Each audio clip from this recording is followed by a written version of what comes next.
ఒకానొకప్పుడు ఒక అడవిలో సింహం తన పాదాలమీద తల పెట్టుకుని నిద్రిస్తోంది. ఒక చిన్న ఎలుక అతని గుహలోకి ప్రవేశించి సింహం దగ్గర ఆడుకోవడం ప్రారంభించింది.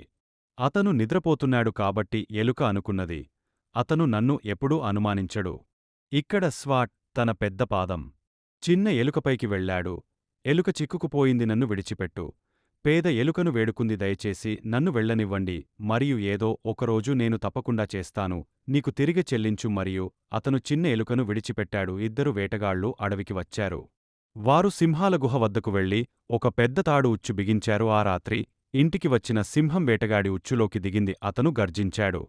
ఎలుక సింహం ఏడుపు విన్నది. నేను నీకు తిరిగి చెల్లిస్తాను అని చెప్పినప్పుడు నవ్వింది. ఇప్పుడు ఎలుక కూడా సింహానికి సహాయం చేస్తుందని మీరు చూశారు.